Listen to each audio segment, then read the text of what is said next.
back to the channel. I'm Mode IJ, and this is episode 2 of For Life Season 2. Now, we all know that my boy Aaron, he's free, and now we get to see how he adjusts to being free in this world, man. Hopefully it works out for him. But before we go any further, shout out to the notification gang. If you're new to the channel, you want to be a part of this, hit your subscribe button, turn on your notification bell so you get something every time I upload. Man, you know me, I'm not going to hold you up. Let's jump right into it. This is For Life, episode 2. It's my boy Aaron's first day back, and he's riding home with Marie, and she just talking to him like, things seem different since you've been gone, right? And he's like, yeah, man, it definitely has. So once he gets home, he doesn't know that Ronnie's going to be there. Ronnie and Jasmine, they actually put together a welcome home meal for him. And Jasmine has everything laid out for him. They got balloons up. They got a cake for him. She done made a lot of food. So this is the welcome home that he needs. You know, he's been gone for a while. So once he gets there, he's just talking to him, and he just looking around and enjoying being home. He hears a siren go off. So for him, he kind of pauses. And everyone could notice that okay, he's been there, so when he hears sirens, it's like, damn, that might be PTSD for him. So Ronnie just asked him, are there any big plans? And pretty much Aaron's like, yeah, my first plan is to have breakfast with my daughter and then go back and start working on Jamal's case. So he's already like, I'm diving back into getting into being a lawyer and getting everybody out. So Aaron is a focused man. He's happy he's home. He gets to be with his family. But now it's time to go to work. We got other people we got to get out of jail. Now we get to meet somebody new, a Mr. Scotty Williams. So he's a parole officer. In his case, he's assigned Aaron Wallace because Aaron, he was exonerated, and that's what Scotty's saying. He's free though, but Aaron still got the assault charge, so he has 3 years of parole that he still needs to check in. So what Scotty is trying to figure out, all right, do I take it easy on him because, you know, he's been exonerated and we need to cut him some slack? But the officer's like, no, his superior's like, no, you need to take this serious and stay on him because he's sneaky. We need to try to figure out what he's doing and make sure he's not doing anything else. So Scotty's like, dang, you want me to be extra hard on him? And then he actually calls out his superior, like, if anybody's going to be hard on him, it has to be a black guy since you white guys got him locked up illegally and he was wrongfully accused. So now Scotty has to do the hard job and task of watching Aaron's every move. And we know Aaron's going to be around all kinds of convicts because that's his job. So I don't know how that's going to play out for Aaron, but Scotty's got to take care of it. As the day winds down, they're all at the house just relaxing. They done cleaned up. Everyone's got everything done. Ronnie's actually about to leave, and he tells Mr. Wallace, hey, I have half days, so I'll be over tomorrow. And Aaron's telling him, hey, listen, don't call me Mr. Wallace anymore. You're a strong man.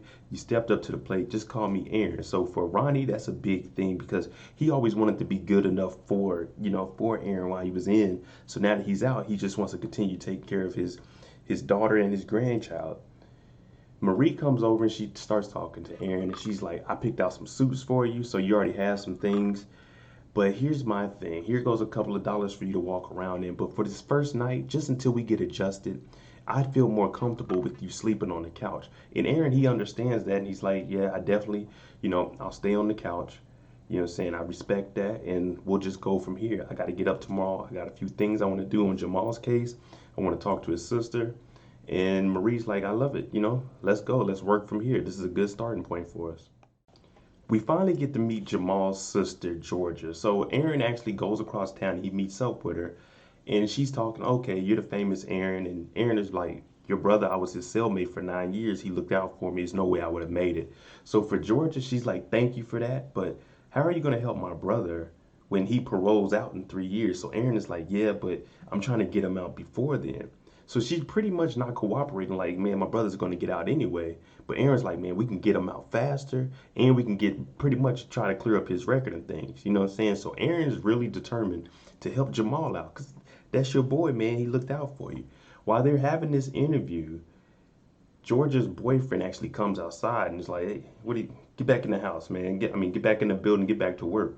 And after that, Aaron is like, what's going on here? I'm trying to talk to her about getting her brother out of jail, but after that, the conversation is pretty much over. The whole time this is going on, parole officer Scotty's outside waiting. He's just watching the whole time. So he's pretty much spying on Aaron at this point. Well, I won't even say spying because it's his job, but he hasn't even announced himself that I'm your parole officer to Aaron, but he's already watching him to see what he does. Later on in the day, Aaron gets a call from Henry, and Henry's like, hey, I need you to meet up with me. I have to meet with this guy named Spencer, who we met last season, who actually has a big foundation. What this meeting is about, Spencer sits down. He's like, okay, you're practicing law. I know you need some money. I have an idea. I have a foundation. You'll come be a lawyer for me. Take the cases I have, and I'll give you this amount of money, but you got to do all the cases I want. So for Aaron, he's like, man, I want to do this independent. I know what I'm focused on, and that's on getting people out of prison, especially the people that I know that help me. So Spencer's pretty much trying to tell him, like, hey, listen, I'm offering you a lot of money. I know you're freshly out of jail. You need the job. Here's my offer. So Aaron looks at it, and it's got to be a lot of money because if he's trying to get Spencer, especially with his notoriety and what's going on, he's trying to use Spencer's name and fame and put it along with his foundation and bring it together, which would allow them to just skyrocket to the top as, pretty much the best lawyer team that they have in their area.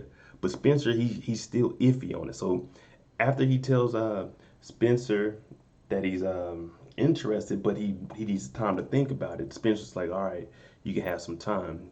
Aaron starts talking to Henry about it, and he's like, I don't know if I want to do this or not because you know how I feel and what I actually want to do. So this is going to be one of the conflicts for Aaron at this moment. Do I work for Spencer or do I continue to do things on my own? Now, remember I told you P.O. Scotty was following around Aaron? Well, he actually showed up to the house. And at this time, Aaron doesn't have a key to the house. And that's not looking good, especially for Scotty. Your first encounter with your PO and you don't have a key to the place you're supposed to be staying. So Scotty's talking about that and like, well, while I'm here, I need to see your living quarters and examine how everything is. So he starts taking pictures of everything. And Marie's actually in the house also. So he talks to Marie and he's like, all right, I've seen all of this. Can I see where Aaron's staying? And they're like, Aaron is actually staying on the couch right now. But just because we're getting readapted, reacquainted, it's been 9 years before he actually moves back upstairs with me. And Scotty starts throwing like little jabs like, it's been a proven fact that people in secure relationships do better once they get out of prison. And Aaron is like, man, I just got out. You can't, you can't expect us to just jump back in a relationship and be happy. We got to work from here. Then he starts breaking down all the other rules that Aaron has to follow. Like, you're still an inmate, you're still a convict because of your assault. And you got to do this. You got to be in the house by 10 p.m.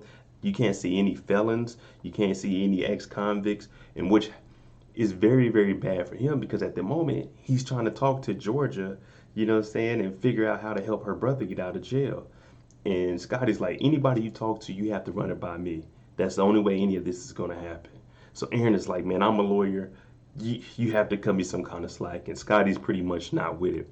And then when he gets up, he acts a real ass. And he tells Miss Marie, it was nice meeting you. Take care of your kids and congratulations on your husband being back and your grandson. I don't like this guy, Scotty, man. He's one of us, but he's not one of us, man. That white man got him doing all kinds of stuff. So here goes a good moment. Aaron's downstairs with AJ. AJ is the grandchild. They call him Aaron Jr., but, because the dad was locked up. So he's down there just enjoying time with his grandson, singing to him.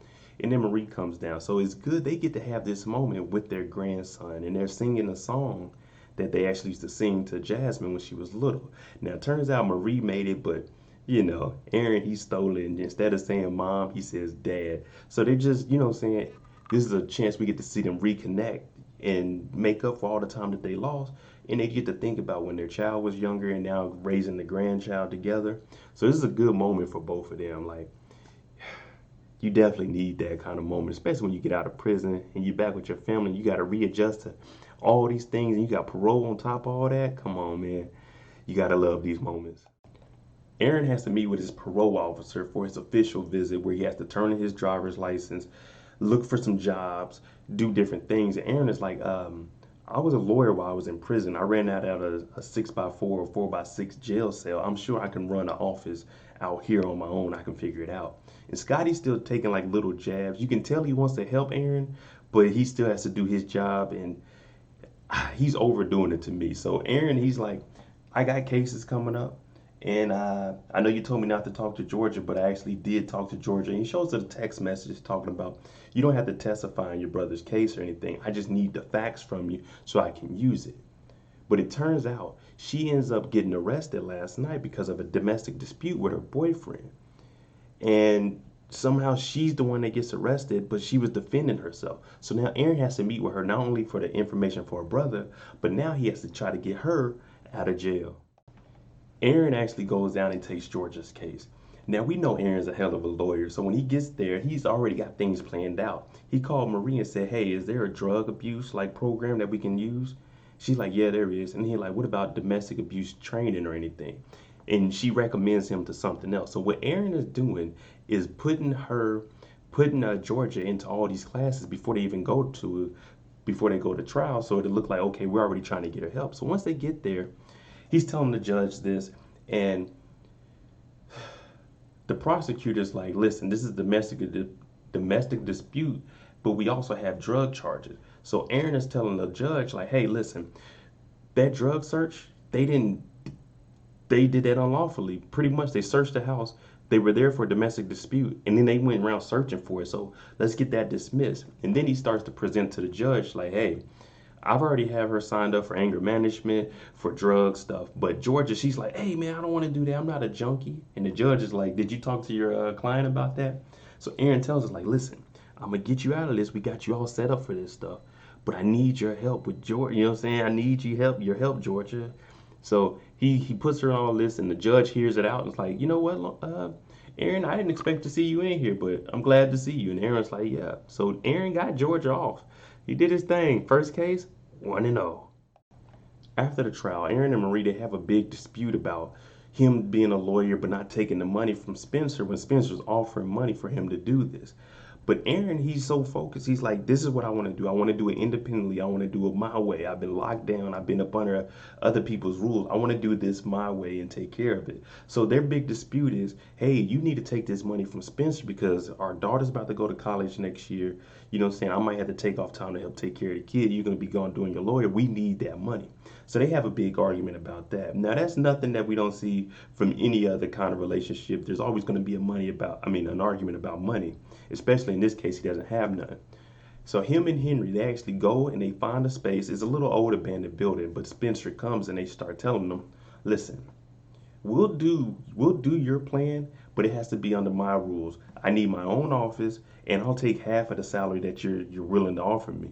So Spencer's like, "We'll do that. We'll definitely do that. But I'm gonna give you half of whatever I was gonna pay you, and you have to do one of my cases before you do anything else of yours."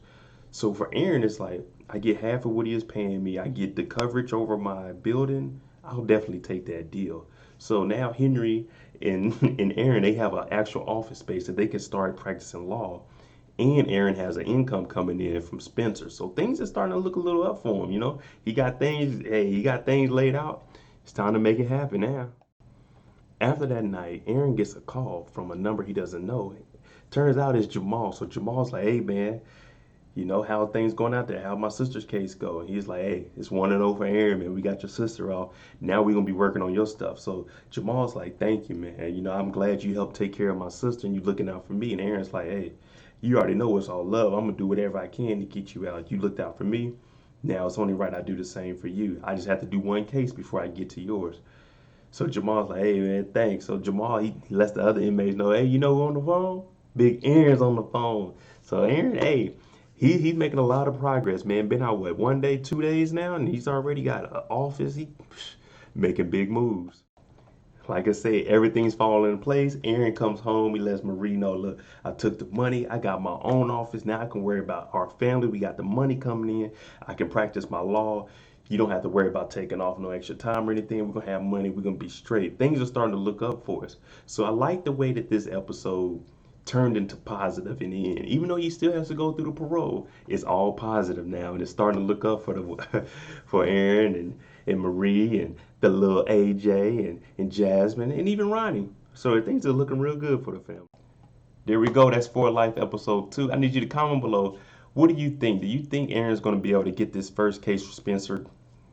I don't know, man. I gotta see what the case is. It did say a lady she shot somebody at the store, so I don't know how that's gonna work, but I'm sure Aaron's gonna be able to find a way out, especially if he wants that money. But hey, thanks for watching. I'm Mo.J. We're gonna be here next week for episode 3. But hey, like I always say, man, if you like the content, you like the channel, please subscribe to it, share, hit me a like, you know what I'm saying, so my videos can pop up in the algorithm. I'm Mo.J. Thanks for watching. Jimmy on the beat, boy.